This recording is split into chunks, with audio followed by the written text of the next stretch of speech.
प्रिय विद्यार्थियों, कैकेयी का अनुताप की पिछली वीडियो में हमने पढ़ा था कि भगवान राम के साथ पूरी सभा जोर जोर से ये कहना आरंभ कर देती है कि उन माता कैकेयी के लिए 100 बार धन्यवाद है जिन माता कैकेयी ने भरत जैसे भाई को जन्म दिया, भरत जैसे पुत्र को जन्म दिया। सभी लोगों के मुख से इस प्रकार के वचनों को सुनकर माता कैकेयी कहती हैं कि हाँ, आप जिस भरत की बात कर रहे हो, मेरी करनी के कारण ही, मेरे दुष्कर्मों के कारण वह मेरा अपना पुत्र भरत भी अब पराया सा हो गया है। वही भरत हे राम तुम्हारे सामने देखो, सभा के बीच में पकड़े हुए हिरण के बच्चे की तरह भयभीत हो रहा है, तुम्हारे सामने दीनहीन हुआ सा रो रहा है। हे राम, उसकी बात तुम मान लो और अयोध्या को वापस चलो। तो इससे आगे आज हम पढ़ेंगे। रानी कैकेयी यहीं नहीं रुकती हैं और पश्चाताप के वचनों को कहते हुए आगे रानी कैकेयी कहती हैं पटके मैंने पद पाणी मोह के नद में, पटके फेंके मैंने कि हे राम, मोह के नद कहते हैं नदी को, मोह रूपी नदी में। हे राम, मैंने मोह रूपी नदी में पद पैरों को, पाणी हाथों को पटके फेंका था। हे राम इतना ही नहीं, मैंने तुमको वन भेजने के लिए क्या किया, मैंने मोह के नद में, मोह रूपी नदी में आकर के, मोह रूपी नदी में मैंने अपने पैरों को और अपने हाथों को पटके फेंका था, पटक दिया था कि मोह रूपी नदी में आकर के, मोह रूपी नदी में मैंने अपने पैरों को, अपने हाथों को पटका था। कहने का प्राय है राम, मोह रूपी नदी में आकर के मैंने राज दशरथ के सामने अपने पैरों को, हाथों को पटका था। जन क्या क्या करते नहीं स्वप्न में, जन मनुष्य क्या क्या करते नहीं स्वप्न में, मद में अहंकार में। जैसे लोग सपने में क्या क्या कार्य नहीं कर सकते, इस प्रकार लोग सपने में प्रत्येक प्रकार के कार्य करते हैं और मद अहंकार में भी करते हैं। उसी प्रकार के कार्य वास्तव में मैंने किए थे। जन क्या क्या करते नहीं स्वप्न में, मनुष्य क्या क्या कार्य स्वप्न में करते हैं, मनुष्य जिस प्रकार के कार्य सपने में करते हैं, अहंकार में आकर के करते हैं, वैसे ही कार्य तो मैंने वास्तविक रूप से किए थे। इसीलिए मैंने मोह के नद में, मोह रूपी नदी में अपने पैरों को, अपने हाथों को फेंका था और पटका था। हाँ दंड कौन क्या उसे डरूंगी अब भी, हाँ दंड क्या हे राम, इस करनी के लिए मुझे कोई, हाँ दंड, हाँ जितना भी बड़ा कोई दंड मुझे देना चाहो, क्या डरूंगी अब भी, मैं उस दंड से डरने वाली नहीं हूँ। हाँ दंड हे राम, उस दंड से मैं डरने वाली नहीं हूँ। हाँ दंड हे राम, इतने बड़े अपराध के लिए मुझे दंड, जितना भी बड़ा कोई दंड हो उससे डरूंगी, उससे मैं भयभीत होने वाली नहीं हूँ। मेरा विचार कुछ दयापूर्ण हो तब भी, मेरे विचारों को सुनकर दयापूर्ण कोई मेरे ऊपर दया की भावना न दिखाए कि हे राम, मैं किसी के आगे दया की भीख भी नहीं मांग रही हूँ, ना ही मेरे ऊपर कोई दया दिखाए। क्यों?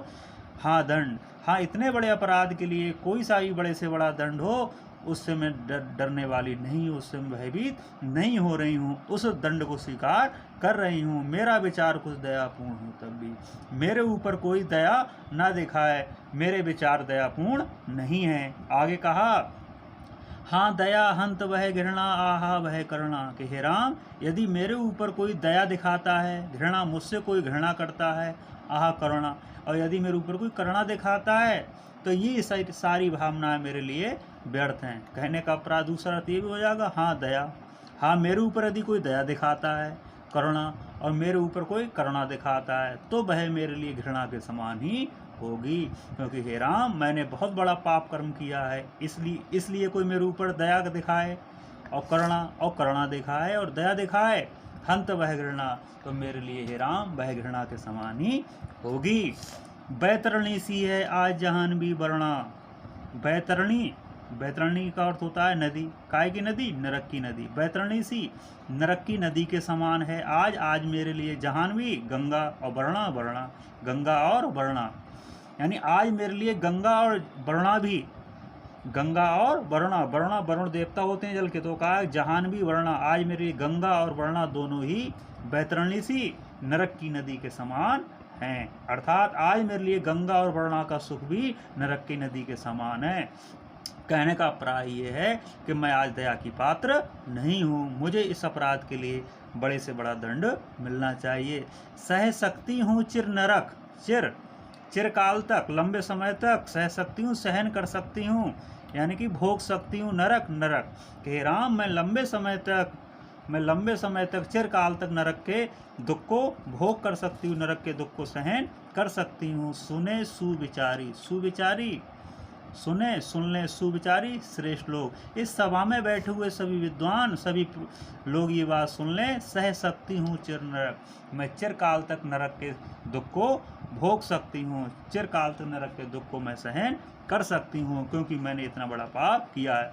पर मुझे स्वर्ग की दया दंड से भारी, पर मुझे स्वर्ग की दया, नरक के बदले यदि मुझे कोई स्वर्ग की दया, यदि मुझे दया करके तुम यदि मुझे स्वर्ग दोगे, स्वर्ग की कामना करोगे, तो वह मेरे लिए दंड से भारी, नरक के दंड से भी अधिक भारी होगी। फिर से देखते हैं। सह सकती हूँ चिर नरक सुने सुविचारी, हे राम मैं चिरकाल तक नरक के दुख को भोग सकती हूँ, सभी सुने सुविचारी, सभी अच्छी प्रकार से विचार करके, सभा में उपस्थित सभी लोग अच्छी प्रकार से विचार करके ये सुन लें।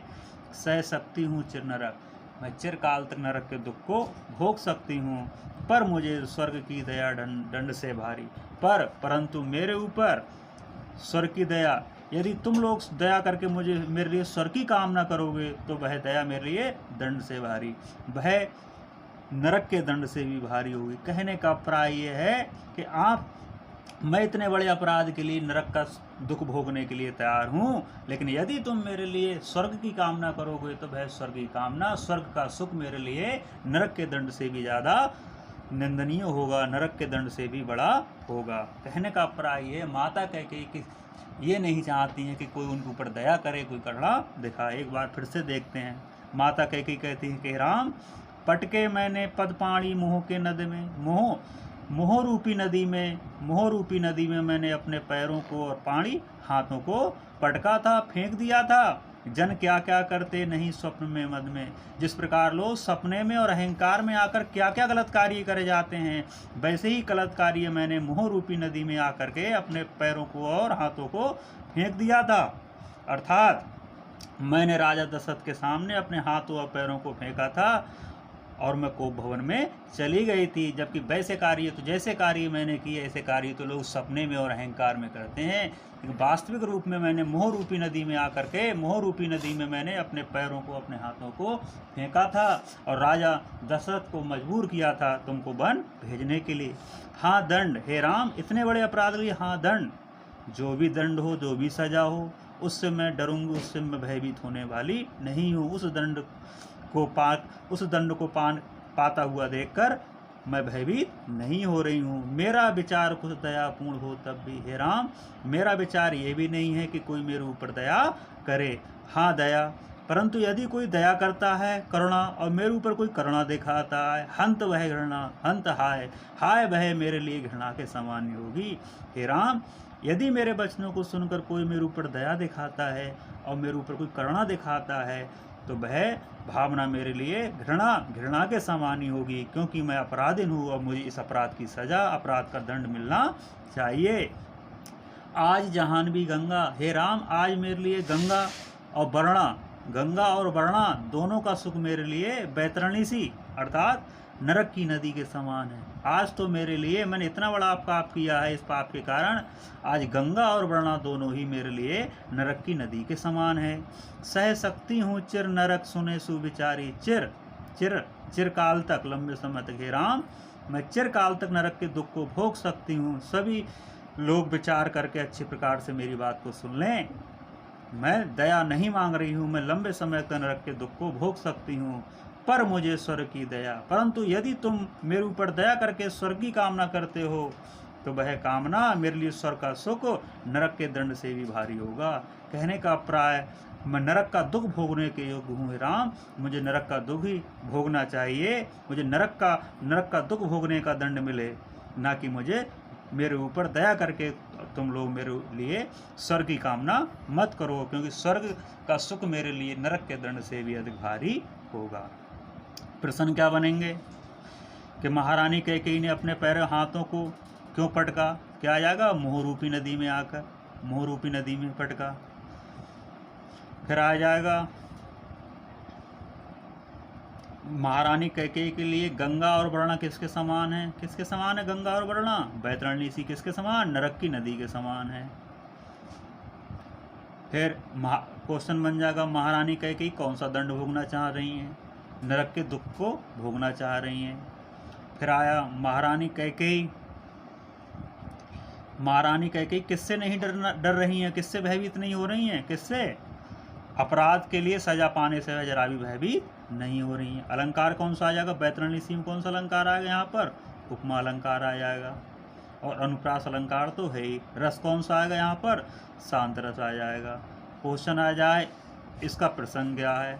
तो महारानी कैकेयी राम के समक्ष या भरी सभा में पश्चाताप कर रही हैं। ये क्या हो जाएगा? प्रसंग। इस प्रकार से अनेक क्वेश्चन बन जाएंगे, आप उससे उसको भली भांति कर लेंगे। ये भी आ सकता है थोड़ा जोर दे करके कि इस पद्यांश में रानी कैकेयी के कहने का आशय क्या है। तो इस पद्यांश में रानी कैकेयी के कहने का आशय केवल ये है कि हे राम, मैंने बहुत बड़ा पाप किया है, बहुत बड़ा अपराध किया है, उसके लिए निश्चित रूप से मुझे दंड मिलना चाहिए। उस दंड से मैं भयभीत नहीं हो रही हूँ। मेरे ऊपर कोई दया ना करे, ना ही मेरे ऊपर कोई करुणा दिखाए, क्योंकि मेरे ऊपर यदि तुम दया दिखाओगे, करुणा दिखाओगे, वह मेरे लिए घृणा के समान है। इसी प्रकार यदि मेरे लिए तुम स्वर्ग की कामना करोगे तो वह स्वर्ग का सुख भी मेरे लिए नरक के दंड से भी अधिक बड़ा होगा, क्योंकि मैं अपराधी हूँ। उस अपराध के लिए मुझे दंड मिलना चाहिए। आज के लिए बस इतना ही।